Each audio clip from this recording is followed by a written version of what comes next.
Eh bien, bonsoir à toutes et à tous. Merci de nous rejoindre, alors pour la plupart en distanciel, sur cet atelier Mieux vaut prévenir, un MVP, qui commence à faire sa place dans le paysage de la profession depuis plus d'un an, où j'anime avec Alexandra Blanc, administrateur judiciaire, et Nassim Kaimi, avocat, à mes côtés. Qui commencent eux aussi à être bien connus, à être rodés sur ce sujet relatif à la prévention, à la procédure collective et donc aux états de redressement judiciaire et de sauvegarde. Donc, nous avions pris rendez-vous au mois de mars, je crois, malheureusement, encore une fois, à distance, puisque la grève ou les grèves ne nous avaient pas épargnés. Et on avait abordé le thème de la prévention sous l'angle entretien de bilan, préparer vos avec les difficultés à venir, etc. Surtout par les préventions et pas ticket de parking qui manque pour arrêter le bilan. Écoutez, j'espère que ça a porté ses fruits. On a des cas concrets qui vont nous être explicités par nos intervenants métiers.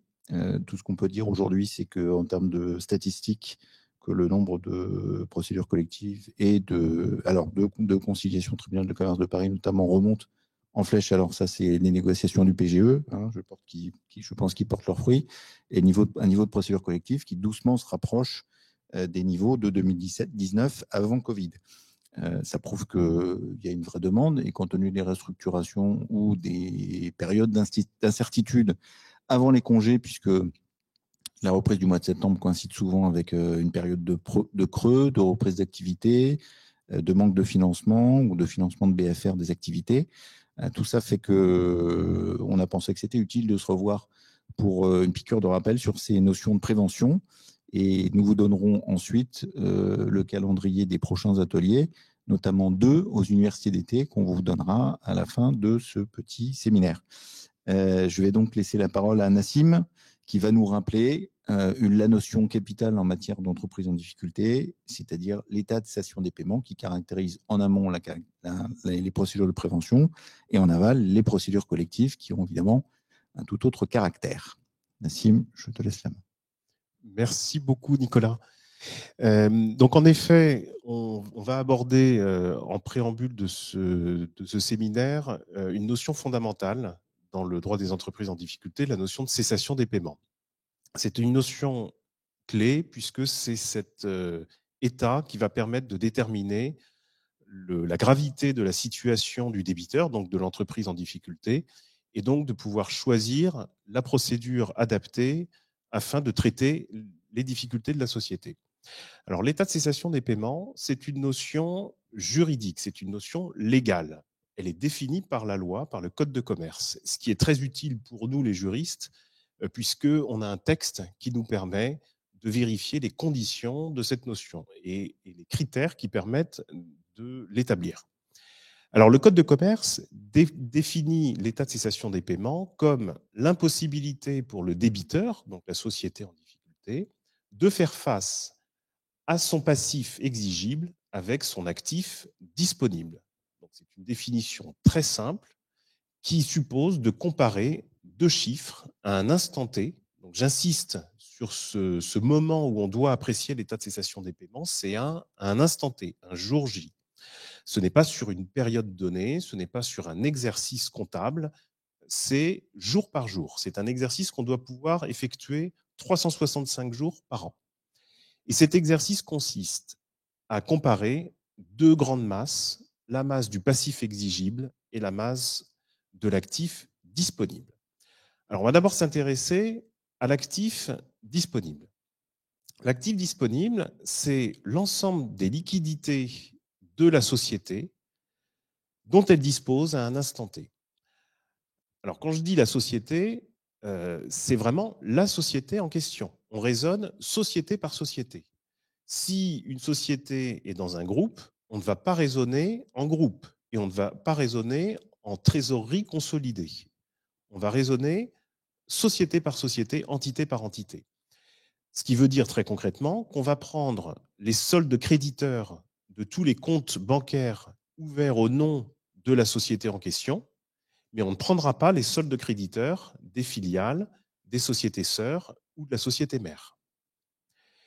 Donc, le solde créditeur, c'est-à-dire les actifs disponibles en monnaie, en inscription de compte à un instant T sur les comptes bancaires de la société, on va pouvoir ajouter les autorisations de découvert, les éventuelles autorisations de découvert par hypothèse non encore consommées, d'accord ? Parce que si le découvert est consommé, évidemment, ce n'est plus disponible, ça devient une dette.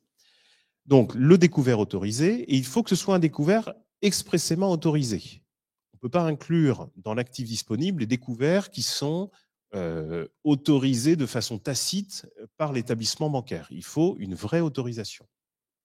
Et on va pouvoir également inclure dans l'actif disponible les équivalents de découverts autorisés, c'est-à-dire toutes les facilités de caisse et les lignes de crédit, mais les lignes de crédit qui, par hypothèse, ne sont pas encore tirées, ne sont pas encore utilisées, et qui sont immédiatement disponibles. De sorte que les lignes de crédit que je suis en train de négocier, même si mon banquier m'a dit qu'en comité de crédit de la semaine prochaine, ça va forcément passer et qu'il n'y aura pas de problème, ce n'est pas du disponible. Et en dehors de ces seuls actifs disponibles, on exclut tous les autres. C'est-à-dire que je vais exclure le compte client. Les créances clients, en principe, il y a une petite exception, mais en principe, le compte client ne rentre pas dans l'actif disponible. Quelle que soit la qualité de ce compte client, je peux avoir une facture échue depuis une semaine à mon profit sur, par exemple, Google, qui est un débiteur évidemment et éminemment solvable, que Google m'a envoyé un mail pour me dire qu'il allait me payer, qu'il était très satisfait de mon travail. Tant que Google ne m'a pas payé, ma facture de, quel que soit le montant, de 10 000 euros, on va dire, eh bien, ces 10 000 euros ne rentrent pas dans mon actif disponible. Donc, tant que cette facture, cette créance ne s'est pas transformée en inscription en compte, en monnaie sur mon compte bancaire, ce n'est pas du disponible. De la même façon, les stocks, j'ai beau avoir des très beaux stocks dans mes entrepôts, des iPads ou des iPhone 14 Plus, etc., qui ont une très grande valeur, je ne peux pas prendre en compte la valeur de ces actifs parce que ce ne sont pas des actifs disponibles, ce ne sont pas des actifs liquides, même si je sais que ces stocks, je vais pouvoir les vendre très facilement. De la même façon, toutes les immobilisations ne sont pas des actifs disponibles. Un immeuble qui vaudrait 20 millions d'euros n'est pas de l'actif disponible et toutes mes immos ne sont pas de l'actif disponible. Il y a un test qu'il faut systématiquement faire lorsqu'on ne se rappelle plus si l'actif en question est un actif disponible ou pas. Vous prenez l'exemple, l'image d'un restaurateur. À la porte du restaurant, il y a un maraîcher qui arrive avec son cajot de tomates. Il y en a pour 70 euros. La facture est échue le jour de la livraison.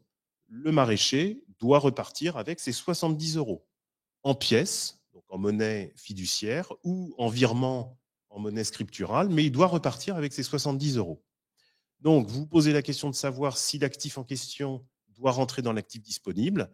Par exemple, l'immeuble, les murs du restaurant qui appartiennent au restaurateur, ce n'est pas de l'actif disponible. Le maraîcher s'en fiche de savoir que vous avez un immeuble qui vaut 20 millions d'euros. De la même façon, votre stock de poissons que le poissonnier vous a livré 1 heure plus tôt, même si c'est un poisson très frais et qui a beaucoup de valeur, le maraîcher s'en fiche de savoir que vous avez un stock de poissons. Lui, il ne se fera pas payer par du poisson. Il veut de l'argent. De la même façon, le restaurateur a une facture, sur Google, qui est venu la veille avec toute son équipe, avec une facture de 3 000 euros qui est impayée. De la même façon, le restaurateur ne pourra pas se faire payer par cette créance de 3 000 euros que le restaurateur a sur Google, alors même que Google, on est sûr qu'il va payer. En revanche, sur le compte bancaire du restaurateur, on a 20 000 euros en inscription en compte en solde créditeur. C'est bien de l'actif disponible parce que avec ces 20 000 euros de solde créditeur, le restaurateur pourra payer mon maraîcher immédiatement. De la même façon, On a des pièces et des billets, donc ce qu'on appelle de la monnaie fiduciaire, ou plus concrètement le fonds de caisse du restaurateur, c'est bien de l'actif disponible, parce que le maraîcher pourra se faire payer par cet actif. Donc, ayez toujours en tête ce test. Est-ce que, avec l'actif en question, je peux payer immédiatement, tout de suite, le maraîcher qui attend à la porte du restaurant? Donc, on fait la somme de tous ces actifs, d'accord? Donc, tous les soldes créditeurs, de comptes en banque, des couverts autorisés, lignes de crédit, et on compare cette masse, toujours à un instant T, avec une autre masse, et cette autre masse, c'est le passif exigible. Alors, le passif exigible, c'est l'ensemble des dettes d'une société à un instant T, dès lors que ces dettes sont échues. Donc, ce n'est pas tout le passif de la société. On ne raisonne pas en termes d'insolvabilité. Dans d'autres pays, on raisonnerait en termes d'insolvabilité, où on ferait une comparaison de l'actif en général et du passif en général. Là, en France, l'état de cessation des paiements, c'est le passif échu à un instant T. Donc, je vais prendre l'ensemble de mes dettes et je vais regarder celles qui sont échues depuis aujourd'hui au plus tard, et en remontant dans le temps sans limite. Donc, une dette qui est échue depuis 1 an rentrera évidemment dans mon passif exigible. Et une créance ou une dette qui est échue depuis aujourd'hui sera dans mon passif exigible. En revanche, si pour une créance donnée, une créance ou une dette du côté du débiteur, j'ai une échéance qui est arrivée, mais que le créancier a accepté un moratoire, a accepté de me donner un délai de paiement. Si ce délai de paiement est écrit par un mail, par un courrier, eh bien, je vais pouvoir faire sortir cette dette de mon passif exigible. C'est logique, parce que si j'ai un moratoire, ça veut dire que j'ai un délai supplémentaire pour payer. Et donc, la masse du passif exigible, c'est l'ensemble des dettes. Il n'y a pas d'exception. L'ensemble des dettes échues. D'accord ? Il n'y a aucune exception. Donc, quelle que soit la nature, fournisseur, loyer, salaire, charges sociales, etc. On fait tout rentrer dans cette masse. Et donc, je fais cette comparaison du passif exigible avec mon actif disponible. Et si j'ai moins d'actifs disponibles à un instant T par rapport à mon passif échu, mon passif exigible à un instant T, eh bien, je suis en état de cessation des paiements. C'est vraiment un calcul très, très simple. Si c'est négatif, c'est un état de cessation des paiements. Alors, avec cette définition, vous comprenez qu'une société peut être souvent en état de cessation des paiements. Ça arrive très fréquemment qu'une entreprise n'ait pas suffisamment d'argent disponible sur ses comptes en banque par rapport à tout ce qu'elle doit à un instant T. Donc, il est très fréquent que les sociétés en France passent par des états de cessation des paiements plusieurs fois par an, et quelquefois pour des périodes assez longues, ce qui peut être problématique dans certains cas. Ce qui n'est pas forcément un problème lorsque c'est passager et que ça dure quelques jours, parce que j'attends justement le paiement d'un client qui ne m'a pas encore payé. Et une fois qu'il m'a payé, ça y est, je sors de mon état de cessation des paiements. C'est beaucoup plus problématique lorsque cet état est durable. Et nous, professionnels des entreprises en difficulté, on est évidemment très alertés par des situations où l'entreprise est depuis plusieurs semaines, plusieurs mois, voire plusieurs années, en état permanent de cessation des paiements.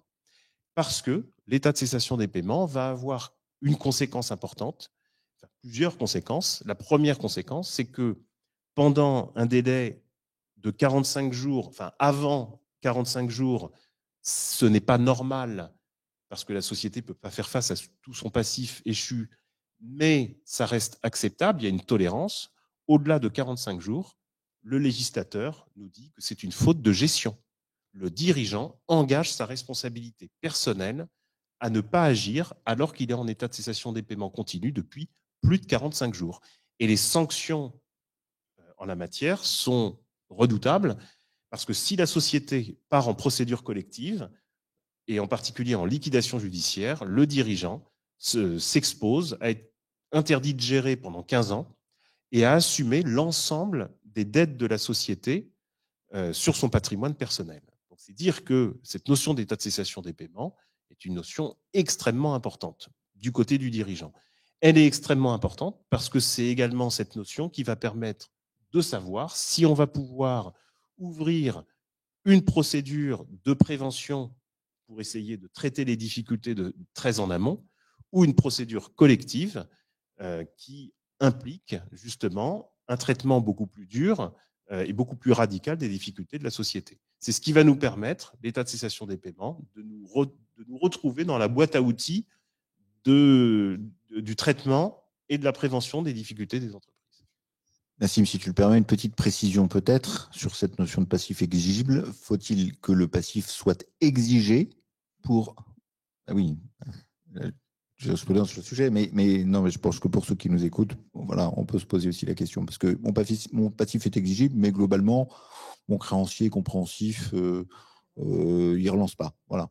C'est une excellente question. Et cette question-là a donné lieu à un débat judiciaire extrêmement nourri il y a quelques années par un arrêt de la Cour de cassation. Je ne vais pas rentrer dans le détail, mais il y a une quinzaine d'années, un arrêt de la Cour de cassation a laissé entendre que, à tort d'ailleurs, que pour calculer le passif exigible, il ne fallait prendre en compte que le passif exigible et exigé, de sorte que si j'ai une facture échue, mais que mon créancier ne me la réclame pas de façon expresse, on pouvait considérer que ce n'était pas exigible et donc on la mettait de côté. En réalité, la Cour de cassation n'a jamais dit ça. Et la Cour de cassation, il y a quelques années, est venue remettre de l'ordre dans cette confusion qui a vraiment entraîné une grave confusion devant les tribunaux de commerce. La Cour de cassation a sifflé à la fin de la partie en disant non, on n'a jamais voulu dire ça. Un passif échu reste exigible. La seule façon de ne plus le rendre exigible, c'est un moratoire écrit. Donc, ce n'est pas tacite, il faut que ce soit expressément indiqué par le créancier qui accepte de reporter la date d'échéance de la créance. Moralité pour ceux qui nous écoutent, passer le 15 du mois, c'est pas parce qu'on n'a pas payé l'URSSAF et qu'on n'a pas reçu une mise en demeure que ça n'est pas exigible, ça, certes, mais que ça n'est pas exigé. Seule l'obtention d'un moratoire avec un petit aller-retour sur la messagerie de l'URSSAF en disant s'il vous plaît, SGP au secours, je paye sur 3 mois, ok, on vous donne votre accord, ok, on considère donc que c'est parti pour un moratoire. Mais à défaut, on le prend en dette exigible et exigée. Exactement. Et si je peux juste ajouter une dernière précision, on a une exception, une seule exception sur les passifs échus qui ne font pas l'objet d'un moratoire, qui pour le coup ne font pas partie du passif exigible, ce sont les dettes et surtout ce qu'on appelle les créances litigieuses. C'est-à-dire que j'ai une facture qui est arrivée à échéance pour une livraison de marchandises, par exemple. Donc ça, je ne nie pas que la marchandise est bien arrivée, que c'est arrivé à échéance. Il y en a pour 100 000 euros, par exemple. Mais j'ai un contentieux avec mon fournisseur parce que je considère que la marchandise qu'il m'a livrée n'était pas celle que j'avais commandée ou est défectueuse ou n'est pas de bonne qualité. Et j'ai un procès contre lui ou en tout cas une mise en demeure d'avoir à m'indemniser. On n'est pas d'accord, on n'a pas trouvé de solution. Eh bien, là, on a tous les ingrédients pour caractériser une créance litigieuse. Et la loi nous dit qu'une créance litigieuse ne rentre pas dans le passif exigible. C'est la seule exception. Mais on est bien d'accord, faut-il avoir un faisceau d'indices, quelque chose, un échange de courrier qui justifie, sinon c'est facile de dire non, je suis en contentieux avec l'URSSAF, je suis pas d'accord avec mes charges sociales. Et que la contestation soit sérieuse. Ah non, mais l'URSSAF, il y a une bonne solution, c'est l'opposition à contrainte.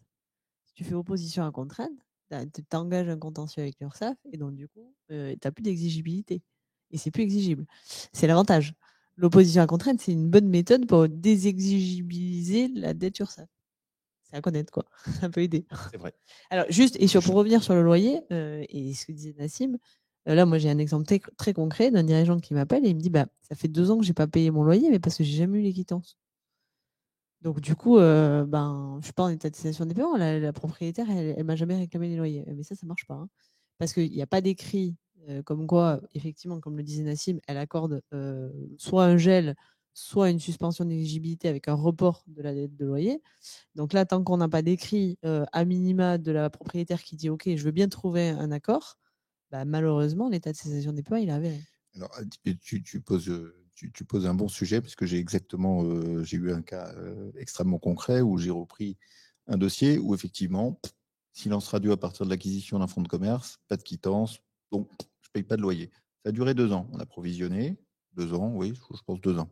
On a provisionné les loyers, provision pour risque et charges, etc. Enfin, provision, facture non parvenue. Enfin, voilà. La charge était provisionnée, mais ça n'a jamais été payé. Non, elle ne relance pas. Évidemment, le jour de la cession du fonds de commerce, elle s'est réveillée en faisant opposition et en réclamant non seulement les loyers impayés pendant la période d'exploitation du gérant en question, plus une dette de l'ancien gérant, etc. Bon, inutile de dire que la dette, la cession de fonds de commerce ne suffisait pas à couvrir ou à désintéresser le bailleur. Donc, de deux choses l'une, je disais mon client, soit on explique au bailleur que ça remet en question la cession de fonds de commerce, parce qu'entre-temps, le nouvel exploitant est intervenu, il fonctionnait, etc. Enfin, voilà. Donc, soit il fait opposition, à ce moment-là, on est obligé de revenir, puisqu'on est dans le cadre de la période suspecte, peut-être revenir sur ces éléments tout à l'heure, mais on revient sur la cession de fonds de commerce, c'est-à-dire qu'on casse tout ce qui a été fait, on remet les parties dans les conditions qui étaient les leurs à ce moment-là, en recréant de la dette, entre guillemets, et puis on explique au nouvel exploitant que, alors que lui, ça se trouve, il paye vraiment ses loyers, donc c'est peut-être pas l'intérêt du bailleur. Bon, finalement, le bailleur a compris, et puis il a laissé tomber, et puis il s'est assis sur une partie de ses loyers. Ceci étant, c'est lié aussi un peu à son caractère un peu, voilà, je laisse faire, et puis bon, c'est léger. Il faut dire que l'exploitant, pas payer les loyers, pas relancer le bailleur, c'est quand même pas terrible. Mais bon, on se fait toujours reprendre par la patrouille.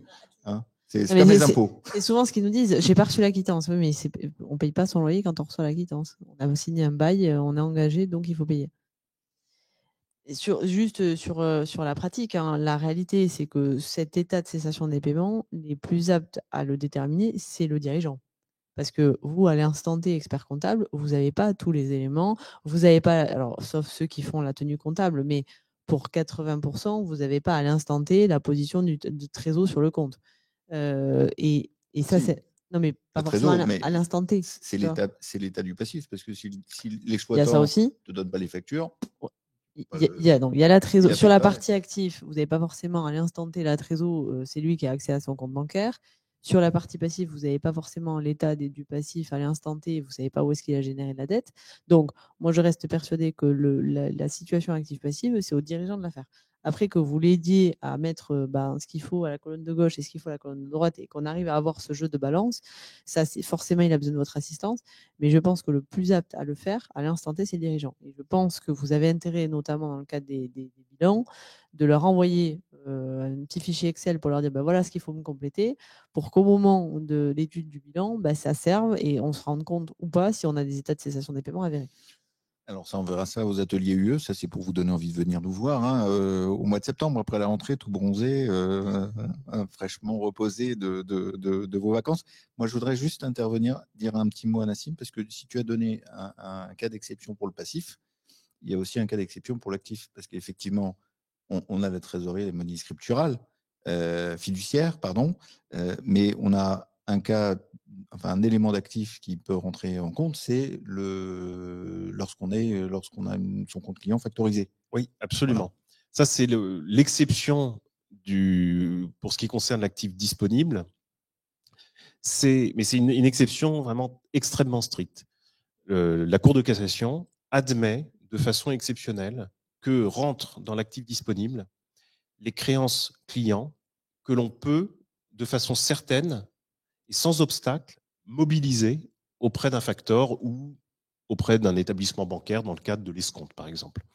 Mais les conditions sont très strictes parce qu'il va falloir démontrer que je peux aujourd'hui, dans un délai de 24 à 48 heures, pas plus, obtenir en échange de ma facturation que j'ai sous le coude, par exemple pour 1 million d'euros, que cette facturation, je vais pouvoir l'apporter à mon facteur avec lequel je travaille depuis longtemps. Ça signifie qu'il faut déjà que j'ai une relation d'affaires et une relation de partenariat qui fonctionne depuis plusieurs années avec mon facteur, que je lui apporte des factures qui sont de la même qualité que les factures que je lui apporte d'habitude, et que je sais démontrer qu'avec 1 million de factures, je vais pouvoir transformer ce million de factures en un virement de la part de mon facteur, par exemple, de 850 000 euros.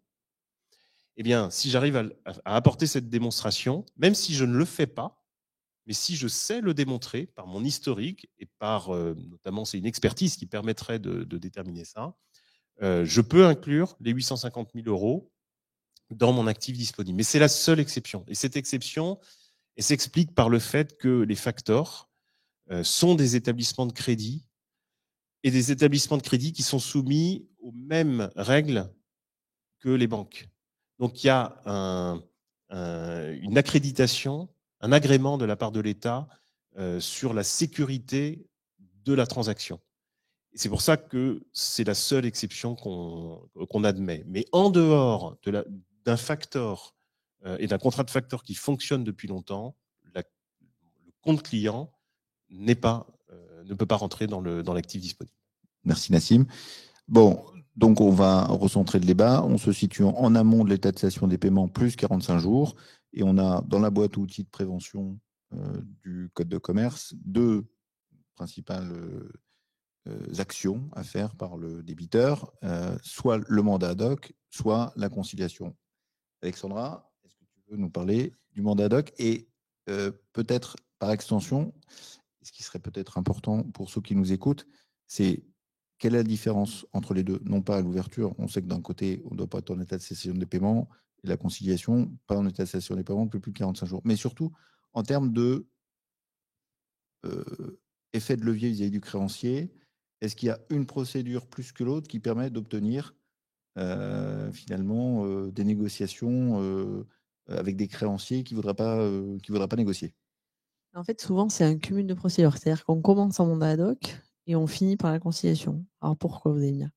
Parce que la conciliation, et alors malheureusement, je vais du coup commencer par la faire, mais c'est du fait de ta question, mais c'est pas grave. On va improviser, c'est le direct. Voilà, mais voilà, écoute, c'est pas plus mal. La conciliation, de par le code de commerce, la mission du conciliateur, c'est négocier avec les créanciers. Voilà, donc déjà, on a un cadre juridique qui est clair, c'est négociation avec des créanciers. Donc, il y a déjà la notion de dette.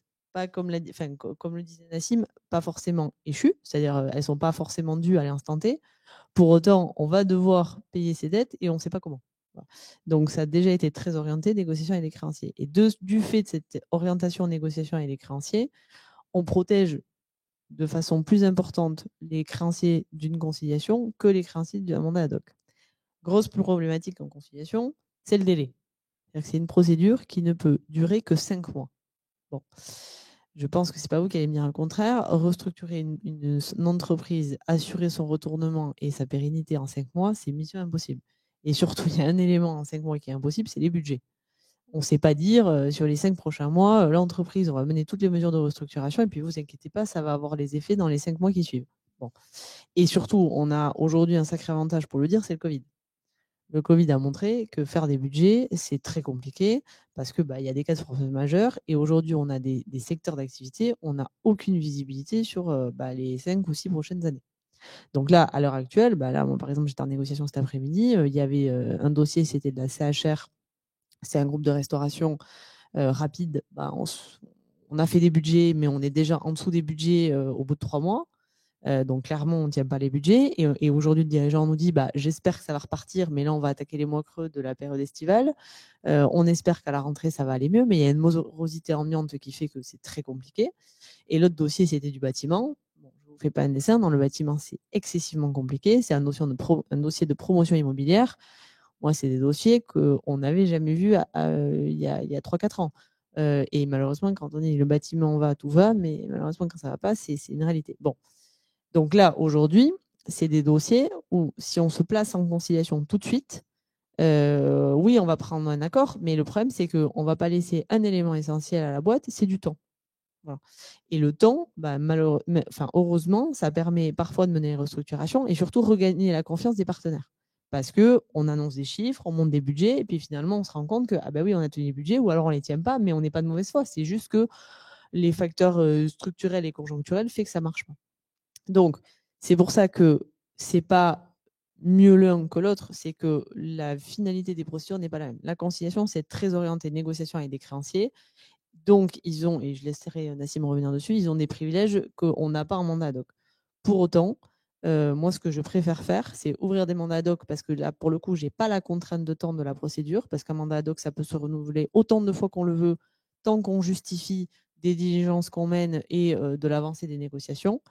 Et après, partir sur une conciliation pour faire bénéficier aux créanciers de la protection qu'ils peuvent avoir dans le cadre d'une conciliation. Voilà.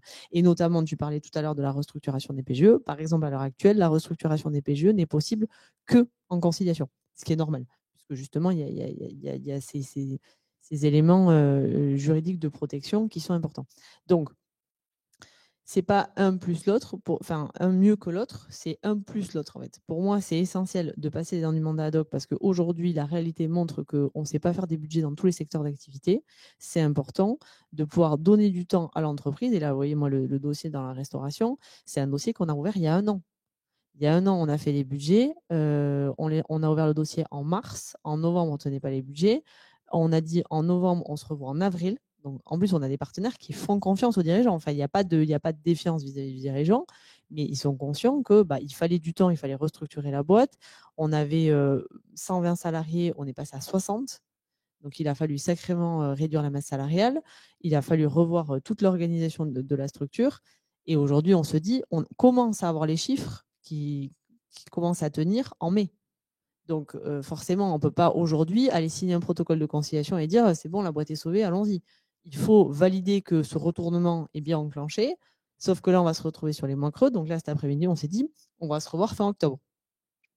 Alors là, vous allez me dire mais alors, ça va coûter une fortune à la boîte. Alors, rassurez-vous, le gel ne coûte rien à la boîte. Parce que l'avantage, c'est que moi, je suis payé au temps passé. Donc, depuis novembre, j'ai fait une réunion, c'était aujourd'hui.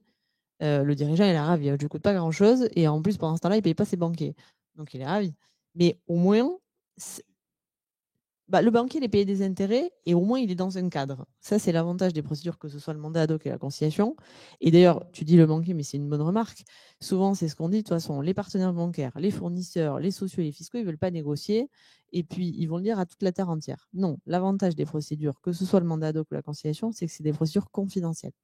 Donc, leur intérêt, c'est de savoir qu'au final, il n'y a qu'eux qui sont au courant qu'on va mal et qu'on ne va pas toucher à un élément clé de la boîte, c'est le chiffre d'affaires. Parce qu'on ne va pas aller dire aux clients qu'on va mal. Parce que l'objectif, c'est justement de restructurer la boîte de façon discrète. Donc, à l'abri des regards. Et eux n'auront aucun intérêt à aller dire que la boîte va mal. Parce que eux, leur objectif, et notamment pour les partenaires bancaires, parce que c'est souvent la crainte des dirigeants de dire ils vont aller expliquer à l'extérieur que je vais mal ou ils ne vont pas m'aider. Au contraire.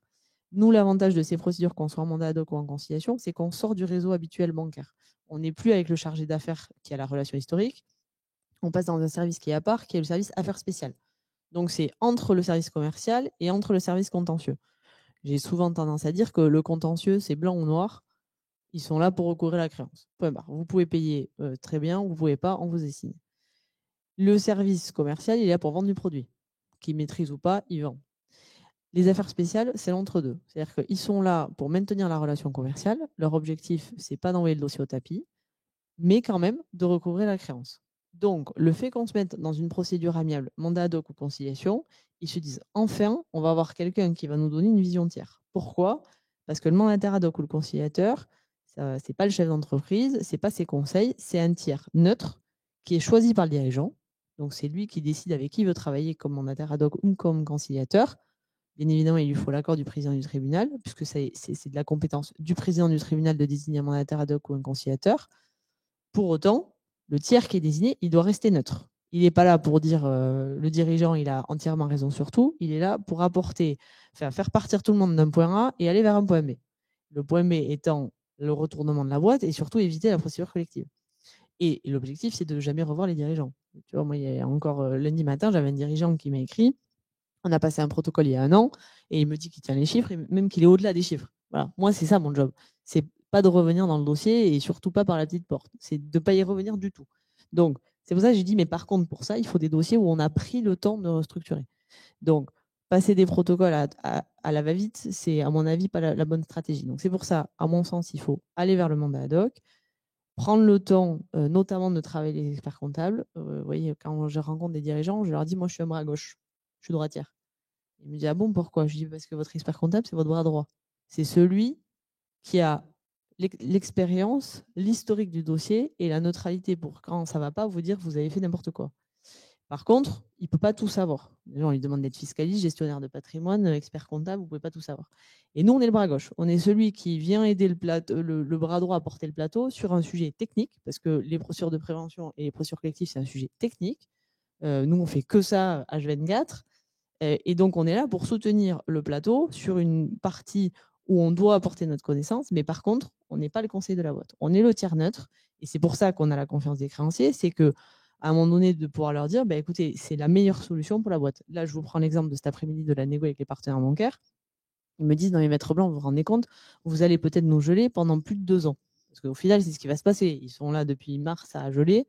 On va arriver peut-être à fin décembre 2023 et ils auront gelé l'intégralité. Je dis, mais entre ça ou se dire finalement, on va peut-être partir sur une procédure collective, aucun intérêt. Même si on part sur une restructuration de tous les prêts sur 8 ans, en procédure collective, au mieux, ils vont prendre 10 ans de rééchéancier et 2 ans de gel de leur dette. Bon, finalement, on y sera. Mais par contre, je ne suis pas sûre qu'on aura le même chiffre d'affaires. Là, l'avantage, c'est que c'est entièrement confidentiel. Il n'y a qu'eux qui le sauront et l'entreprise. Donc, tous les partenaires ont intérêt à négocier. La seule chose, par contre, c'est qu'il faut que ça se fasse en transparence. Là, par exemple, l'engagement qu'on a pris pour rester jusqu'en octobre encore en gel, c'est d'envoyer tous les 2 mois l'état du chiffre d'affaires. Donc, qu'ils aient de l'information, pas trop parce que ça ne sert à rien, mais au moins qu'ils voient qu'on est dans un cadre, qu'on donne de l'information et qu'il y a un chef d'orchestre qui assure les négociations, qui donne son avis, pas pour faire plaisir, juste pour donner la tendance et de rappeler à tout le monde le point B, c'est la sortie par le haut et de sauver la boîte. Okay, donc, c'est des procédures qui sont hyper souples. Mandat ad hoc et conciliation, c'est une requête, alors par contre souple, mais ça ne veut pas dire que c'est facile d'y rentrer. Parce que qu'on soit en mandat ad hoc ou en conciliation, comme l'a dit Nicolas, il va falloir qu'on puisse démontrer qu'on n'est pas en état de cessation des paiements ou alors qu'on y est à minima depuis moins de 45 jours. Et là, il faut avoir une situation active-passive qui tient la route. Parce que par contre, on l'a déjà dit plusieurs fois, dans les tribunaux de commerce, pour les sociétés commerciales, vous avez affaire à des chefs d'entreprise, les juges le président du tribunal qui va recevoir, c'est un chef d'entreprise dans la vie du quotidien. Donc, c'est un bénévole qui vient, plutôt que d'aller au golf le mercredi, rendre la justice commerciale. Donc, il est très bienveillant vis-à-vis des chefs d'entreprise. Par contre, il doit quand même appliquer la loi. Et la loi, c'est de voir qu'on n'est pas en état de cessation des paiements. Alors, si tu me permets, on va peut-être donner la parole à Nassim, puisque évidemment, ces procédures de prévention, mandat ad hoc et conciliation qui se différencient principalement par l'état de l'entreprise au regard de la cessation des paiements. On n'est pas en état de cessation des paiements pour un mandat ad hoc, donc il faut agir très en amont et avoir une vision prévisionnelle de sa situation, ou alors, effectivement, pouvoir tirer la sonnette d'alarme avant qu'il ne soit trop tard et avant ce délai de 45 jours. Moi, quand j'ouvre des conciliations, je suis content parce que c'est là que j'ai fait mon boulot quelque part d'évangélisation auprès de mes clients ou auprès de mes associés. Et je suis content, j'espère même pas un mandat ad hoc. J'espère que l'entreprise ne dépasse pas le délai de 45 jours parce que les tribunaux, le dernier que j'ai ouvert à Nanterre, le juge chargé de la prévention était tétanisé parce qu'il s'était fait déjà recaler par le ministère public sur cette notion de 45 jours et il voulait s'assurer, parce qu'entre le temps où on avait transmis la requête, je te laisserai la parole, Nassim, sur cet aspect des choses puisque c'est éminemment juridique. Mais entre le moment où on instruit la requête par le greffe, le moment où il se saisit du truc, le moment où il regarde et il fait une visio, etc., on a déjà perdu une semaine. Il dit, 2-3 jours près, le temps que je rende le truc, parce que ça doit passer par le ministère public, qui va être très attentif. Je pense qu'il pourrait être attentif à autre chose que de regarder ce délai de 45 jours à 2 jours près. Je pense que le ministère public pourrait avoir, c'est une vision très personnelle des choses sur le fonctionnement de la justice. Mais au-delà de ça, effectivement, il était tétanisé parce qu'il s'était déjà fait recaler. Et le but, en tout cas, de l'entreprise, c'était certainement pas de partir en procédure collective, surtout pour une histoire de 48 heures. Donc, on a remouliné un peu ce qui va bien. Et voilà. Mais c'est excessivement tendu. Et là, Nassim, sur les aspects de mise en place de la procédure, requête, rendez-vous dans le bureau du président du tribunal de commerce, parce que bien souvent, tu accompagnes. Moi, c'est un point d'honneur que je me fais d'accompagner le client parce que le client se retrouve face à un auxiliaire de justice et par défaut, on perd un peu ses moyens. Par essence, on perçoit. Alors, on n'est pas en chambre de conseil, hein, on n'a pas des avocats, on n'a pas le ministère public, on n'a pas les robes noires en face de soi, mais malgré tout, on est parfois peut-être un peu perdu. Et notre vrai rôle, c'est d'accompagner le client justement dans cette démarche, parce qu'il y a déjà un seuil psychologique à passer en disant j'ai besoin d'aide. J'ai besoin d'aide et je comprends qu'il faut m'aider, alors que mon rôle de dirigeant de PME, c'est je m'occupe toujours de tout et c'est moi qui gère tout, c'est moi la variable d'ajustement, donc j'ai pas envie qu'on vienne mettre le nez dans mes affaires, etc. Et une fois qu'on a passé ce seuil psychologique, parce qu'il y a un vrai travail pédagogique à réaliser, et tout ça prend du temps, c'est pas en claquant des doigts. Et c'est pour ça que d'être en mandat ad hoc, ça veut dire qu'on a vraiment anticipé, que le client a retenu une leçon pédagogique ancienne et veuille bien passer le cap. Et ça, c'est pas toujours, c'est pas toujours évident. Donc Nassim, peut-être sur comment mettre en place une procédure de prévention, mandat ad hoc, conciliation. Alors, tu viens de le dire, le prérequis pour mettre en place une procédure de prévention, c'est de l'accepter, de le vouloir, déjà. Et c'est déjà le premier pas, mais le pas qui est nécessaire. C'est-à-dire que s'il n'y a pas cette volonté du dirigeant, personne ne pourra le faire à sa place, parce que contrairement aux procédures collectives avec état de cessation des paiements, liquidation judiciaire et redressement, on ne peut pas forcer un dirigeant à aller en prévention. Il n'y a que le dirigeant qui peut le faire. Donc il faut que le dirigeant soit persuadé et convaincu que c'est la bonne solution d'anticiper. Ça, c'est la première chose. Une fois que ce seuil psychologique a été passé, il faut que le dirigeant s'entoure de conseils. Et il y a 2 conseils pour ça.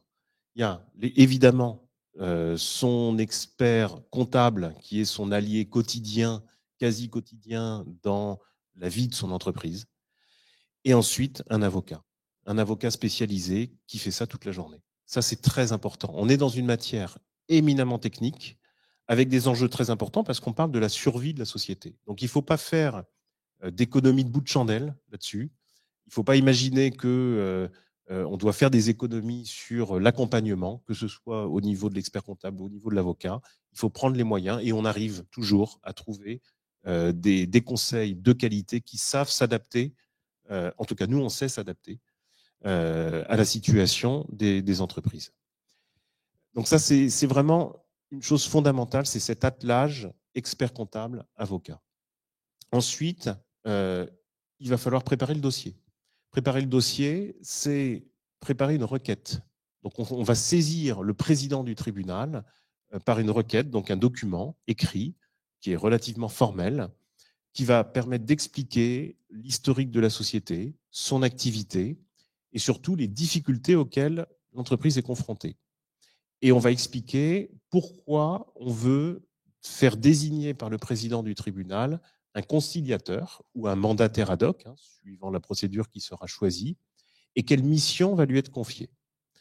Et à cette requête, on va joindre un certain nombre de pièces qui sont les pièces classiques dans ce type d'exercice, les statuts de la société, si besoin, le cabis, un état de nantissement et surtout les comptes de la société, les comptes détaillés de la société et un état actif-passif.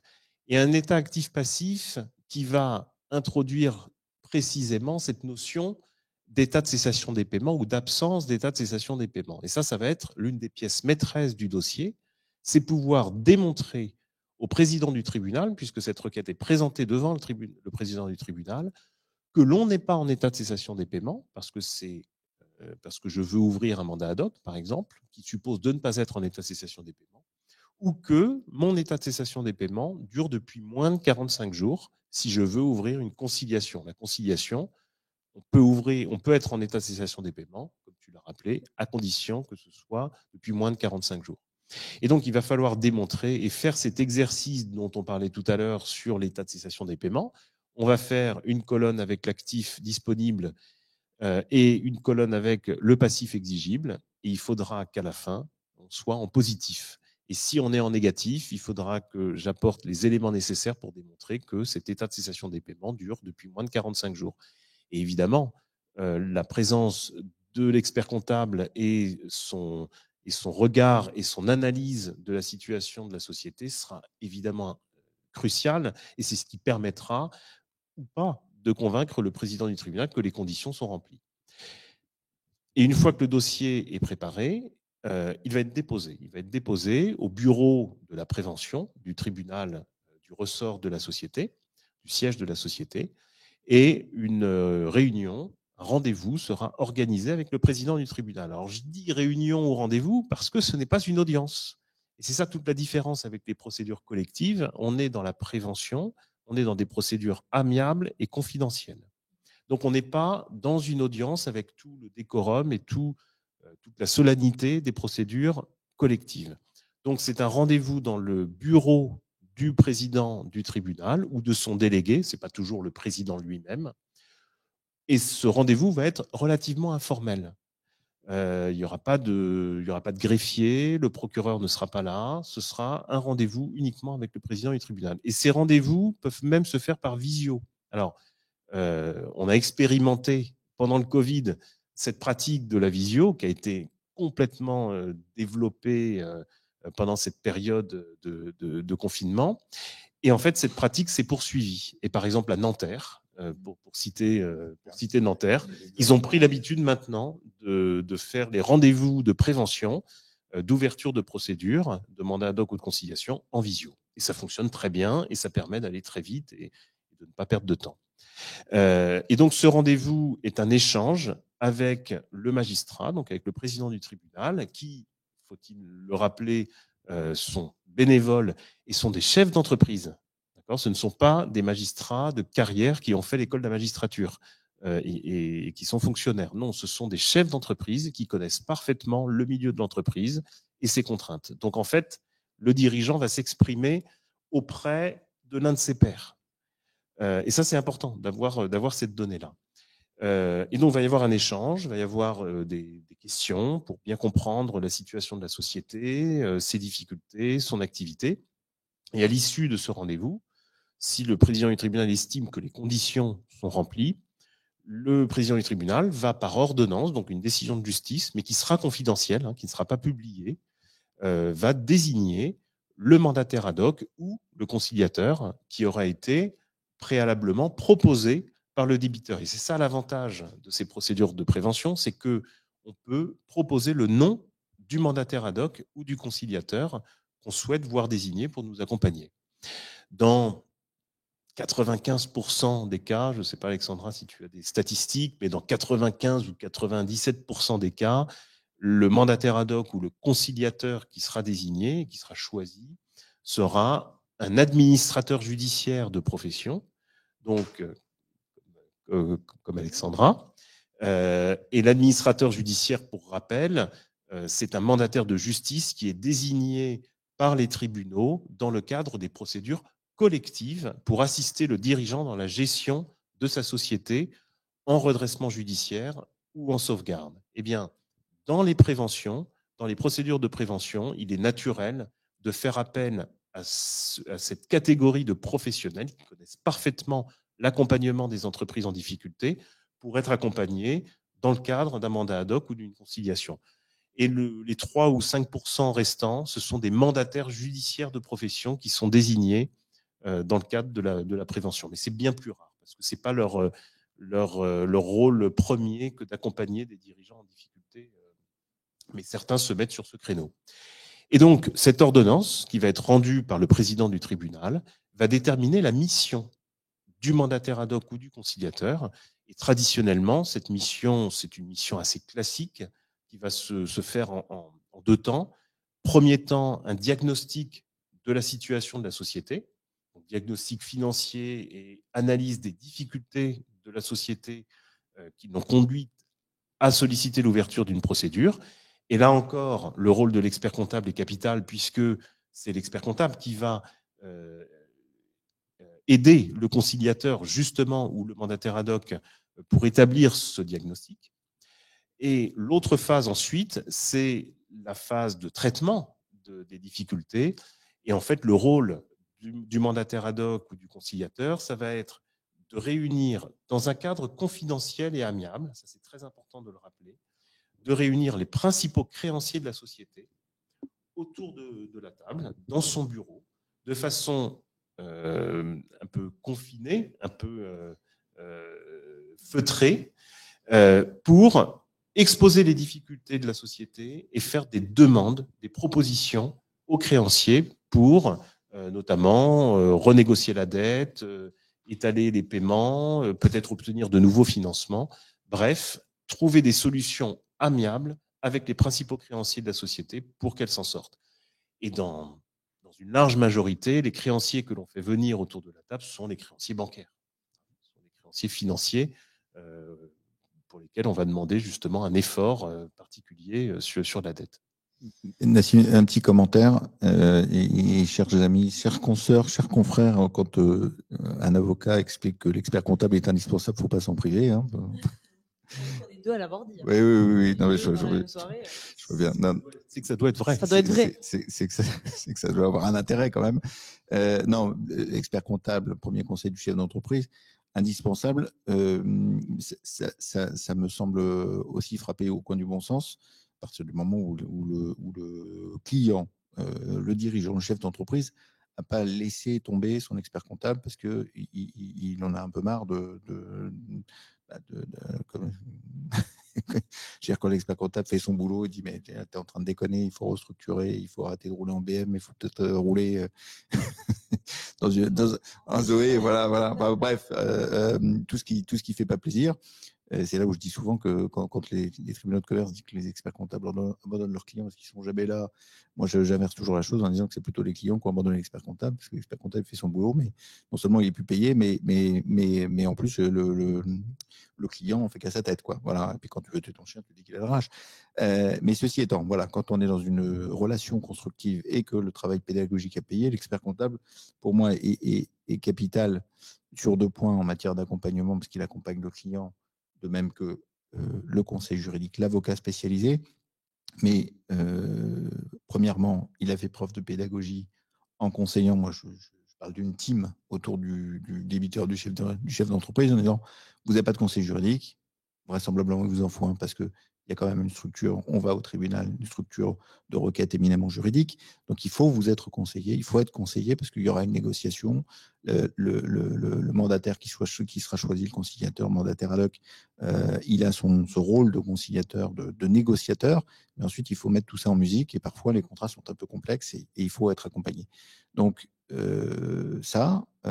et aussi, dans ce travail pédagogique, la rencontre avec un auxiliaire de justice qui est administrateur judiciaire. Je conseille évidemment de passer par des administrateurs judiciaires et pas s'amuser à être conciliateur parce qu'il n'y a pas de prérogative, me semble-t-il. Mais Vous avez les experts en comptabilité, nous on a les experts en prévention. Attention aux assurances aux responsabilités civiles, hein, parce que en tout cas chez les experts comptables, je ne pense pas que ça couvre le sujet de la conciliation. Alors, rencontre avec un auxiliaire, et c'est pour ça qu'il faut avoir un réseau. Je parlerai de la cellule accompagner vos clients en difficulté, qu'on a monté au début de cette mandature. À la fin de cet atelier, je remettrai un petit phare sur ce sujet-là, mais il faut être accompagné, il faut donc avoir le réseau, il faut faire rencontrer, pour dépassionner un peu les débats, faire rencontrer le dirigeant, bien souvent dans les locaux de l'expert comptable dans un premier temps, pour être assuré. Un administrateur judiciaire qui n'est pas un ogre, qui n'est pas là pour dépecer l'entreprise, justement, il est là pour aider, accompagner l'entreprise dans ses difficultés, mais on est obligé de passer par un auxiliaire de justice, parce que les auxiliaires de justice, ils ont l'habitude de parler avec les services financiers, les services, les affaires spéciales des banques, parce que ce n'est pas votre interlocuteur bancaire que vous avez l'habitude d'avoir que vous allez mettre autour de la table. Donc, rencontre avec un auxiliaire de justice pour déjà préparer une convention, parce que cette convention est à rattacher à la requête, bien souvent, et ça prouve déjà que l'entreprise a fait cette démarche psychologique et qu'il y a un auxiliaire de justice qui est au courant des difficultés et qui peut l'accompagner pour gagner du temps. Parce qu'encore une fois, on est chaque minute compte, j'ai envie de dire, quand on est en difficulté.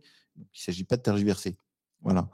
Et ce qui est important aussi à rappeler, le deuxième point où pour moi l'expert comptable est capital, c'est qu'on lui demande de se mouiller.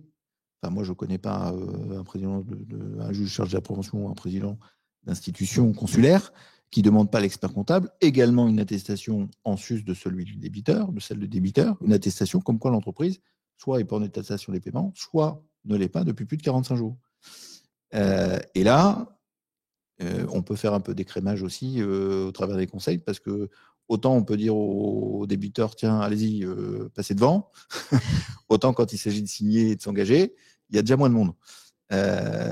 Et je pense que ça fait la démonstration du lien fondamental, capital, qui existe entre son client, son expert comptable, l'avocat, même si l'avocat, on ne lui demande pas de signer une attestation parce qu'il arrive one shot, j'ai envie de dire, mais en tout cas de ce lien permanent de récurrence, de premier conseil du chef d'entreprise. Et l'expert comptable est indispensable dans cette matière, dans son accompagnement, parce qu'il accompagne le client jusqu'au bout, et parfois, il mouille sa chemise. Mais j'ai envie de dire que tout ça, alors bon, ça, évidemment, ce sont des risques, mais on prend nos risques à longueur de temps, mais d'un autre côté, pour le vivre régulièrement, cette situation, quand le client ne nous donne pas accès forcément à ses données prévisionnelles, etc., ou fait ça en interne et puis n'a pas forcément besoin d'un accompagnement de l'expert comptable au quotidien, le jour où il y a une difficulté, parce qu'il va falloir benchmarker ses prévisions, parce que c'est le mandataire, le conciliateur, va avoir besoin de ces données financières pour mettre les créanciers autour de la table et pour pouvoir négocier des délais de paiement, etc. Mais pour ça, il va falloir ça nécessite des informations financières benchmarkées par l'expert comptable.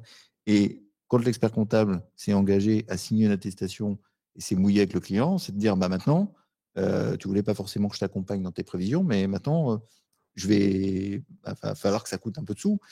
Alors évidemment, l'entreprise qui est en difficulté, elle se dit, attends, moi, mon expert comptable, il va falloir que je le paye en plus. Merde, il faut que je paye un avocat. Il va falloir que je paye. Et moi, si se trouve, je ne me paye pas depuis 3 mois. Ça pose un problème. Donc, il y a cette notion, c'est important de revenir là-dessus, c'est très psychologique, hein, c'est éminemment technique, évidemment, mais il y a beaucoup de psychologie derrière et beaucoup d'idées reçues. Parce qu'il y a le coût qu'on voit, mais il y a aussi le coût caché. Parce que, OK, certes, ça a un coût exceptionnel pour l'entreprise, mais d'un autre côté, si tu ne le fais pas. C'est de l'investissement. C'est ce que j'ai tendance à dire aux dirigeants. Oui, ça a un coût. Par contre, c'est. J'ai pas osé le mettre en IMO en cours encore. Ah non, mais c'est de l'investissement. Mais de toute façon, on le retraite de toute façon dans les budgets, le coût des procédures, on le retraite systématiquement. C'est de l'exceptionnel. Hein. Ça n'a pas vocation à se renouveler. Donc c'est pour ça qu'il faut être sûr de son coût dans le budget et prendre le temps de la restructuration. Moi, je vais même plus loin. Alors, vous n'irez pas aussi loin, mais moi, je le dis ouvertement. C'est pour ça que quand on dit un avocat spécialisé, c'est pas un avocat en droit des affaires. Hein. Un avocat spécialisé dans le restructuring, c'est quelqu'un qui sait faire et qui ne fait que ça.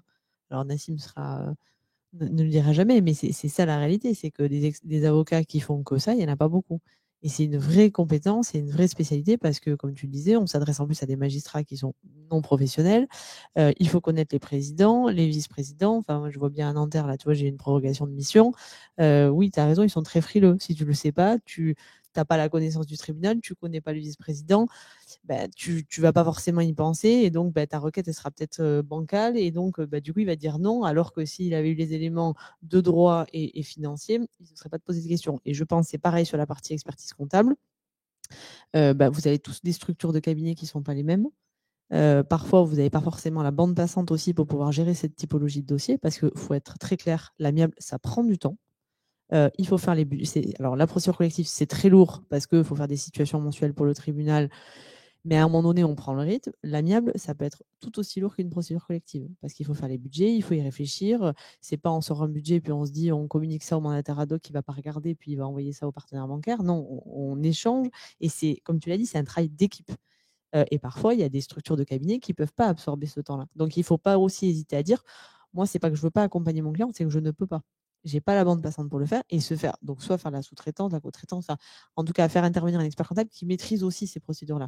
Parce qu'une fois qu'on est dans une procédure, on ne peut pas perdre de temps par les interlocuteurs qui sont mis dans le tour de table.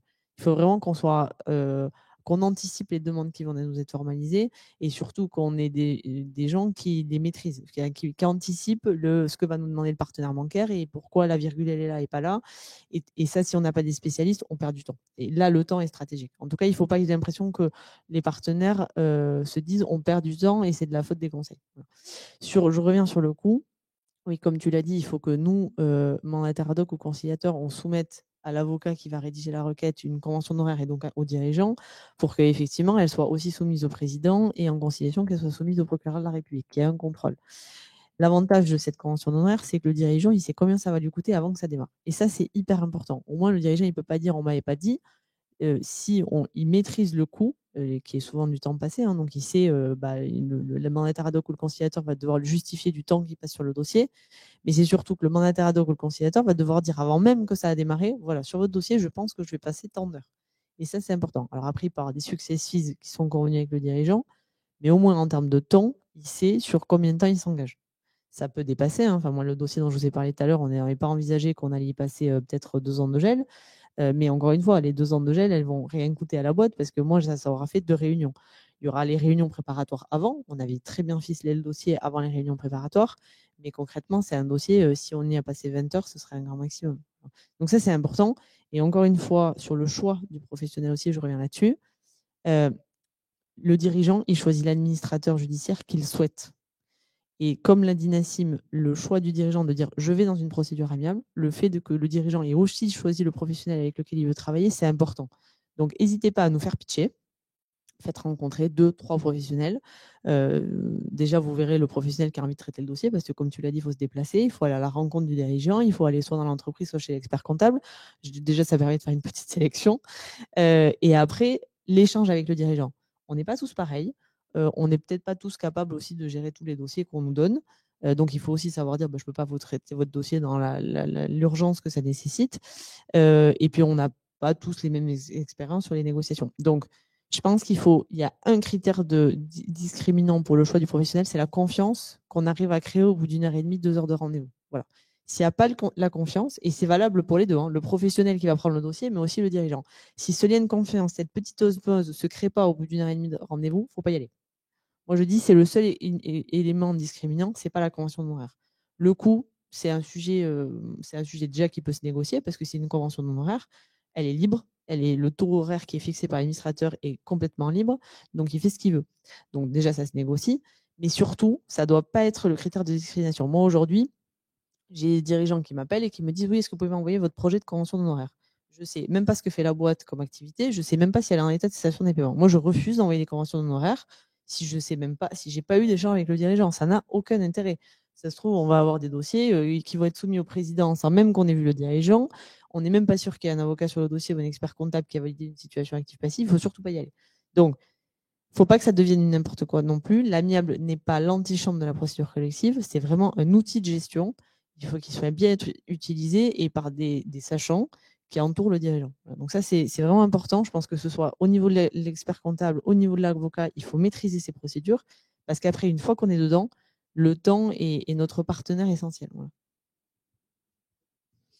Je suis tout à fait d'accord avec ce que vient de dire Alexandra et je préciserai que les coûts, encore une fois, on arrive toujours à trouver une solution. On n'est pas sur des honoraires qui sont fixes, on est dans la négociation, que ce soit les honoraires de l'expert comptable, de l'avocat ou du conciliateur ou du mandataire ad hoc. Je n'ai jamais, ça fait plus de 18 ans que je fais ce métier, je n'ai jamais refusé un dossier ou je n'ai jamais vu un dossier m'échapper parce qu'on n'a pas trouvé de solution au niveau des honoraires. Ça n'existe pas, ça. Et une société qui n'est pas capable, dans le cadre d'une procédure qu'elle veut mettre en œuvre, de payer un expert comptable, un conciliateur et un avocat spécialisé, si elle n'est pas capable de payer, ça veut dire que la société est morte. Ça ne sert à rien d'essayer de la sauver, parce que ça veut dire qu'elle sera à quelques milliers d'euros près. Alors, pour certaines entreprises, des micro-sociétés, des entrepreneurs individuels, oui, bien sûr, c'est complètement disproportionné. Et ce type de procédures, malheureusement, ne sont pas adaptées, parce que les ressources de l'entreprise sont trop faibles. Mais pour une PME, même une petite PME, si elle n'est pas capable de payer ça, ça veut dire que ses difficultés sont trop avérées, et ça ne sert à rien d'insister. Et c'est tout le flot des liquidations judiciaires qu'on voit tous les ans. Hein. C'est ainsi. Et c'est aussi la responsabilité professionnelle de dire aussi, parfois, et vous n'y arrivez pas parce que malheureusement le client, comme tu le dis, vous écoute pas, c'est aussi notre job de recevoir les dirigeants et leur dire, faut arrêter. l'amiable, c'est pas la bonne solution. Combien de fois il y a des dirigeants qui nous appellent, oui, je voudrais peut-être faire une procédure de prévention, et c'est à nous de leur dire, non, mais en fait, c'est trop tard. Parce que il faut aller en procédure collective. Alors, parfois, on peut aller au redressement, mais parfois, il faut aussi savoir leur dire, écoutez, monsieur, c'est la liquidation judiciaire, il n'y a pas d'autre solution. Et surtout, à attendre, vous engagez encore plus votre responsabilité. Donc, on peut aussi servir à ça, hein. Parfois, malheureusement, l'expert comptable, il a plus, on ne l'écoute plus. Il veut quand même aider le client, et on sert parfois à dire, stop, on arrête. Ce que vous dit votre expert comptable, c'est une réalité, c'est une nécessité, il faut savoir arrêter.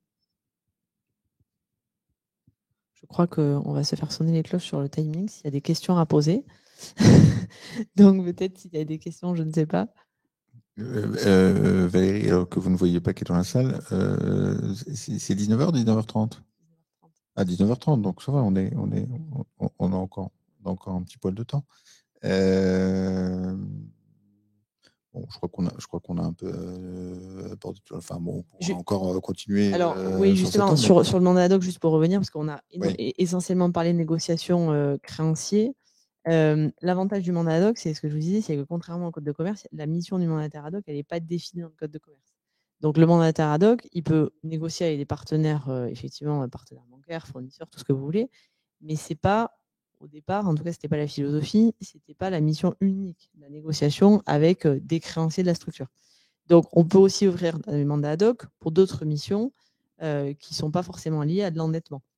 Moi, par exemple, j'ai négocié un piquet de grève en mandat ad hoc. Parce que le dirigeant n'arrivait plus à parler à ses salariés. Le problème, c'est que si le piquet de grève il continuait, ça risquait réellement de mettre en difficulté la société.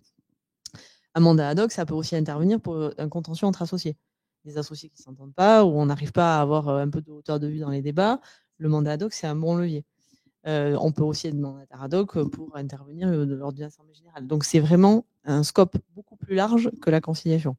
Et parfois, le contentieux entre associés amène la négociation sur de l'endettement. Tu parles d'une opposition entre associés, enfin une difficulté dans l'affectio societatis. Nassim, peut-être que tu peux lever, parce qu'on parle souvent de difficultés des entreprises lorsque y a un impayé, et effectivement, il n'y a pas les sous dans la caisse pour payer la facture. Voilà. Mais il n'y a pas que ce genre de situation qui peut provoquer effectivement un phénomène où on va nommer où on sera obligé de nommer un mandataire ad hoc. Il y a aussi d'autres causes de difficultés qu'une difficulté de paiement, notamment dans cette notion de dissension entre associés. Et je pense qu'il ne faut pas le méconnaître aussi dans la vie de l'entreprise. Oui, ça arrive assez fréquemment, en effet. Alexandra, tu l'évoquais tout à l'heure, une dissension entre associés qui peut bloquer le fonctionnement normal de la société. Alors au départ, c'est juste sur des problématiques de fonctionnement de la structure sociale. Après, ça peut avoir des conséquences sur l'exploitation de la société lorsque des décisions importantes et stratégiques doivent être prises. Et des sociétés qui sont très saines peuvent se retrouver en difficulté financière à cause justement d'un blocage au niveau de l'actionnariat, parce que un blocage au niveau de l'actionnariat peut avoir des conséquences sur les décisions de gestion de la société. Et là, soit des mauvaises décisions peuvent être prises, ou une absence de décision de gestion peut donc arriver et paralyser le fonctionnement normal de la société. Et donc, le cadre du mandat ad hoc est tout à fait adapté dans ce type de situation. La conciliation l'est un petit peu moins, parce que la conciliation, contrairement au mandat ad hoc, la conciliation est plus encadrée par les textes que le mandat ad hoc. Le mandat ad hoc, c'est un article du code et c'est tout. La conciliation est plus encadrée et les conditions d'ouverture de la conciliation sont plus strictes, parce que, en plus de l'absence d'étatisation des paiements depuis moins de 45 jours, on a un objectif dans l'ouverture de la conciliation, et la conciliation doit être ouverte pour mettre fin à des difficultés financières. Donc là, la conciliation, on est vraiment dans les difficultés financières immédiates de la société. Là où le mandat ad hoc, pour le mandat ad hoc, la loi ne définit pas le cadre et la cause de ce mandat ad hoc. Voilà, c'est ça la petite différence. Donc, pour dire les choses simplement, en cas de dissension entre associés ou entre dirigeants, on ira plus volontiers vers un mandat ad hoc qu'une conciliation. Il y a une question, je pense que tu as levé la notion d'opposition à contrainte quand on parlait à l'URSSAF tout à l'heure. Je pense que ça en est resté là. D'ailleurs, il y a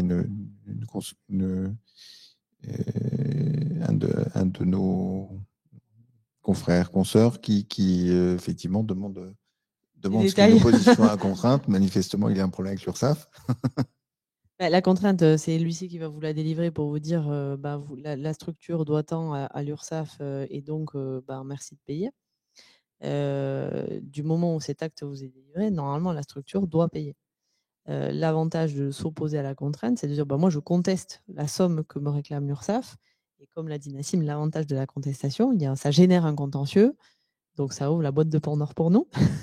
Et donc, du coup, on a une dette qui n'est plus exigible. Parce que comme il y a un aléa judiciaire, puisque j'ouvre une voie de contentieux devant le tribunal administratif, le TAS, pardon, le tribunal de la sécurité sociale, oui, c'est ça, des affaires sociales, je vais du coup avoir un aléa judiciaire le temps que le tribunal décide.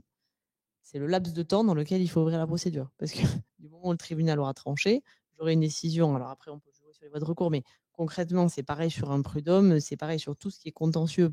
Tu parlais tout à l'heure de la qualité des marchandises des fournisseurs ou Nassim. Du moment où j'ai un contentieux, j'ouvre un contentieux, j'ai un aléa judiciaire, le tribunal, tant qu'il ne s'est pas décidé, la dette n'est pas exigible. Donc ça, c'est un des leviers d'optimisation pour du passif exigible. Ce qui permet de faire baisser la balance du passif exigible, c'est le contentieux, le moratoire, comme l'a dit Nassim, j'échelonne ma dette, ou la suspension d'exigibilité. Je reporte la date de règlement de ma facture. Et là, effectivement, du coup, mon passif n'est plus exigible et je peux essayer de faire descendre au maximum la balance du passif exigible. Alors, c'est toujours au jour près. Hein. La réalité, c'est que si j'ai pas fait opposition à ma contrainte dans le délai légal, malheureusement, le passif est exigible et là, la notion d'exiger ne jouera pas.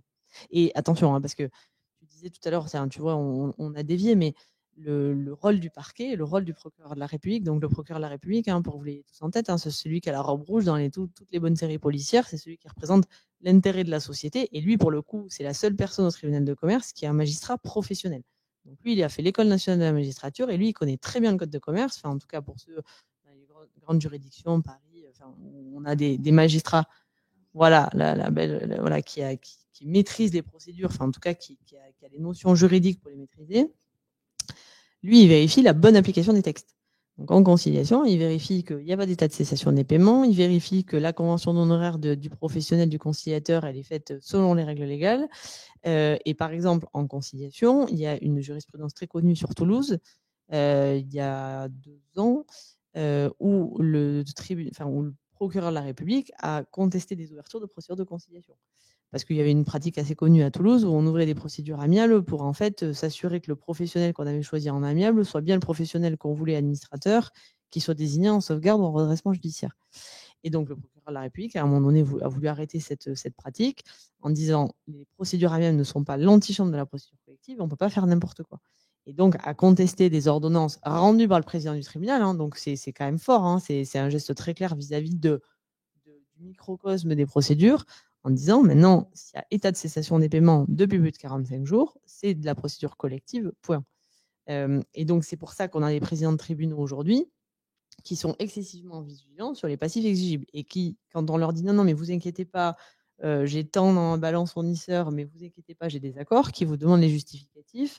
Et si vous n'avez pas les justificatifs, le jour du rendez-vous avec le président, parce que vous avez oublié de prendre un conseil et donc personne ne vous l'a dit, on vous dit on met en délibéré la décision. Et tant qu'on n'aura pas les justificatifs, on n'ouvrira pas de procédure. Donc ça, c'est une réalité.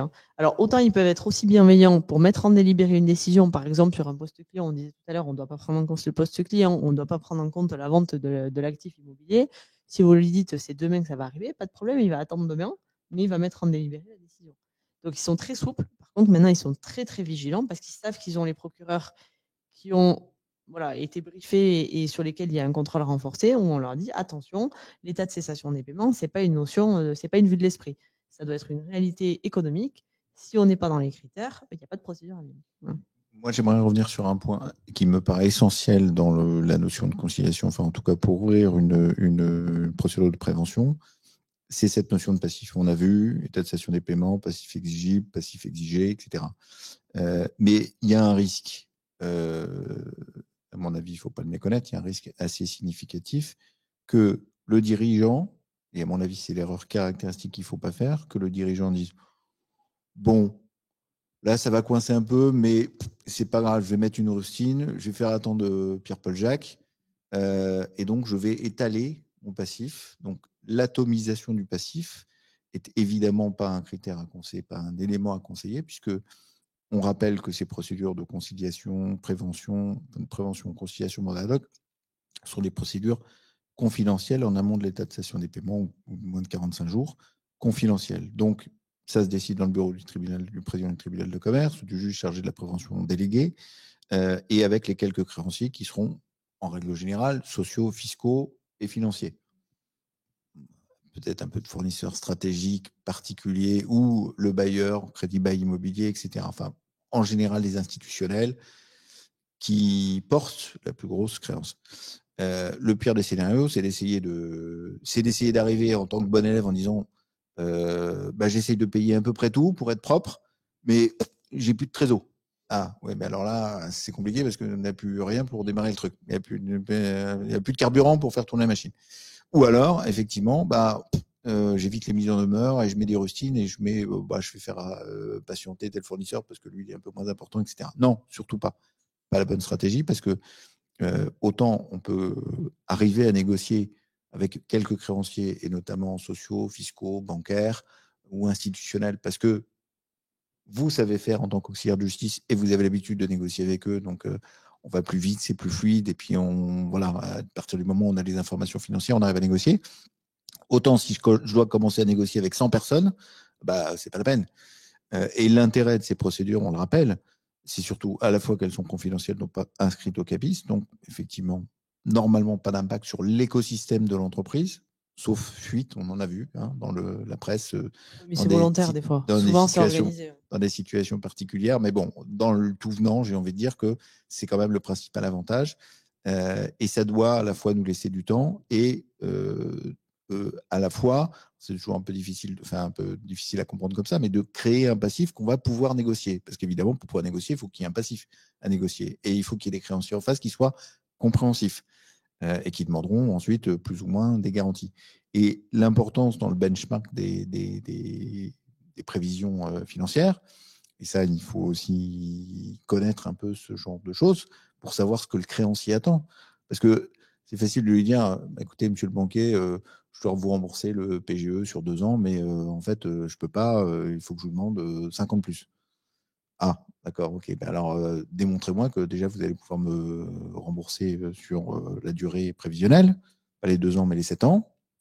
On va s'organiser pour le paiement de ce qui est à payer, mais donnez-moi des éléments financiers qui me permettent de valider vos hypothèses. Alors évidemment, si on démontre des hypothèses financières très optimistes en disant voilà, il faut que je fasse quelque chose de très beau, comme ça le créancier il va avoir confiance et il va me dire oui, mais attendez, non, c'est évidemment pas la bonne technique non plus, parce que le créancier va dire attends, tu me demandes de jouer les autres trucs alors que tu es en situation très créditrice. Alors non, je suis pas d'accord. Et d'un autre côté, si je dis non, alors il faut faire une représentation très pessimiste, comme ça le créancier va dire ah oui, il faut que je l'accompagne. Non, c'est pas le bon plan non plus, parce que là, il va dire attends, ça marche pas. Puis à mon avis, faut aller en procédure collective, c'est pas la prévention qu'il faut. Voilà. Donc en fait, il faut bien affiner par la connaissance de l'entreprise, par l'attendu de l'auxiliaire de justice vis-à-vis des créanciers, savoir ce qu'on doit à ces créanciers, parce que bon, il y a certains créanciers bancaires qui disent je viens de vous filer, c'est le cas d'un dossier, je viens de vous filer 500 000 balles à moyen terme au mois de décembre, vous m'aviez dit que tout allait bien et que c'est vache, et puis 3 mois après, vous me collez en conciliation, c'est pas très guère, voilà, je peux demander des comptes, et donc, voilà, demander des comptes, les créanciers savent faire, notamment les créanciers financiers. Il y a un acronyme anglais qui s'appelle l'IBR, donc on peut entendre souvent que vous êtes amené à demander. L'IBR, c'est Independent Business Review, c'est ni plus ni moins effectivement le benchmark des prévisions financières et d'exploitation de l'entreprise, mais sous une certaine forme attendue des créanciers, parce qu'on est dans des procédures convenues, dans un environnement où les créanciers attendent des choses classiques pour eux. Voilà, il faut qu'on leur transmette des éléments qu'ils attendent et pas qu'ils aient gratté des informations pas exploitables, quoi. Voilà. Donc, il faut vraiment fluidifier cette information, fluidifier la chaîne d'information dans ce partenariat qui est l'entreprise accompagnée de son expert comptable, de son conseil juridique et de son auxiliaire de justice qui lui sert de négociateur. Parce qu'en même temps, ça sert de fusible. C'est-à-dire que ça ne met pas en direct le chef d'entreprise et ça permet de le protéger dans ses relations avec son écosystème et ses créanciers. Et de regagner la confiance avec les partenaires, parce que souvent, il y a quand même une perte de confiance. On a promis des choses, on les a pas tenues. Qu'est-ce qui va faire qu'on va les tenir demain? Donc, c'est rare qu'on arrive dans des dossiers où la communication est au beau fixe. Alors, ça arrive, hein, mais c'est plutôt l'exception. Donc, nous, notre objectif, c'est de recréer de la confiance.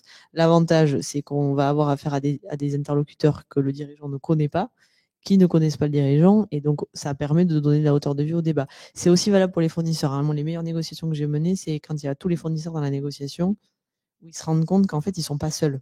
Voilà, qu'ils ne sont pas un créancier parmi tant d'autres, et en fait, il n'y a qu'eux qui ne sont pas payés. En fait, quand on met tous les fournisseurs dans la négo, étonnamment, en fait, il y a la force du groupe. Ils se disent, OK, si on sort du groupe, le risque, c'est qu'on ne se fasse pas payer. Donc, les meilleures négos, c'est quand on a tous les créanciers dans le tour de table, et au moins, ils voient qu'il n'y a pas de traitement privilégié de l'un ou de l'autre, et qu'on est transparent vis-à-vis de tous, mais que c'est une solution globale. C'est des partenaires, et pas des créanciers. Nassim, un petit mot. Et bien souvent, les banques exigent, pour renégocier la dette bancaire, que la poursuite des négociations se fasse dans un cadre qu'elles connaissent et qu'elles maîtrisent, c'est-à-dire un mandat ad hoc ou une conciliation. Donc, quelquefois, on n'a vraiment pas le choix. Même si ce sont des procédures volontaires que le dirigeant ouvre à son initiative, dans les faits, ce sont bien souvent des procédures qui sont en fait contraintes un peu contraintes par les créanciers. Tu as raison de le préciser. Écoutez, merci de votre accompagnement dans cet atelier. Je voudrais terminer, on va terminer dans les temps, pour une fois, ça ne nous arrive jamais. Je voudrais terminer en faisant un petit rappel sur notre cellule de soutenir vos clients en difficulté. Depuis le début de cette mandature, on a mis en place un numéro vert, on fait de la documentation, on est sur les UE. L'Ordre fait beaucoup pour vous accompagner dans cette période difficile. On a mis en place, pour les confrères, les consoeurs, ça vous est dédié, une cellule, une ligne dédiée où vous pouvez exprimer une difficulté pour un client que vous ne savez pas accompagner parce que ce n'est pas votre tasse de thé, parce que vous ne savez pas faire, parce qu'encore une fois, quand on n'a pas l'habitude, voilà, on se donne pas de... On a du mal à accompagner quelqu'un quand on n'a pas l'habitude ou quand on n'est pas spécialisé sur un sujet. Donc, on a mis en place pour vous une ligne dédiée. On n'est pas là pour vous juger, mais en tout cas, pour vous permettre de rentrer en contact, et nous les remercions encore, tous les tribunaux de commerce du ressort du conseil régional, où on vous met en lien avec un juge chargé de la prévention. Et en toute objectivité, ne connaissant pas ni l'entreprise, ni vous, ni l'entreprise, vous répondre sur la situation. Alors, évidemment, il ne faut pas être en mort clinique depuis plusieurs mois, voire plusieurs années, parce que j'ai repris un dossier, en fait, il n'a pas payé de son URSSAF depuis 2 ans, il n'a plus d'activité, qu'est-ce que je peux faire? Bon, on va pas aller bien loin. Non, mais je pense que réellement, l'entreprise, pour les problèmes endogènes ou exogènes, hein, avec la hausse de l'énergie, la hausse des matières premières, les décalages dans le temps, la crise ukrainienne, etc. Bon, il y a plein de raisons qui font qu'on peut passer un trou, que ce trou n'est peut-être pas financé par les réserves de l'entreprise qui est sous-capitalisée, mais qui n'augure pas forcément l'avenir. Donc, ce passage, on se doit de l'accompagner. Si vous ne savez pas faire, appelez, cette ligne vous est dédiée, vous serez en contact avec un juge chargé de la prévention. On a même circularisé les barreaux pour que des avocats spécialistes, Nassim, tu en fais partie, me semble-t-il, on vous donne une liste de contacts d'avocats spécialisés. Si vous voulez prendre contact et attache, ce sont des avocats spécialisés et qui se sont engagés, en tout cas, à répondre à des problématiques pour pouvoir vous accompagner et éventuellement, dans le cadre d'un premier rendez-vous, votre client. Le but, c'est de sauver les entreprises et pour ça, il faut le faire le plus en amont possible. Nous terminons en vous donnant rendez-vous aux prochains ateliers lors des UE, mardi 5, mercredi 6, si je ne dis pas de bêtises. Mardi 5, alors attention, on commencera à 9h30 et mardi 6 à 11h30. Donc, après les vacances, le premier jour, 9h30, on parlera prévention entreprise en difficulté. Après les vacances, comment aborder les difficultés de vos entreprises après le trou, le creux de l'été et les trésoreries en baisse. Et on reprendra nos ateliers au conseil régional, plus axé sur la procédure collective, accompagner son client en procédure collective, le 10 octobre prochain. Voilà. Juste derrière, il y a encore une slide. Ah, alors,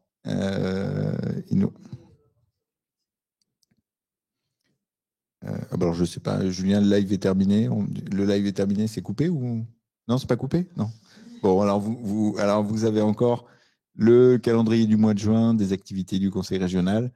Voilà, donc comme vous pouvez le voir, un programme bien chargé après la période fiscale pour retrouver le sourire et partir bientôt en vacances. Voilà. Eh bien, écoutez, merci à tous. Merci la technique, merci Julien, merci à ceux qui se sont déplacés pour nous voir. Et puis, on vous dit à très bientôt. Merci à tous les deux. Merci, au revoir.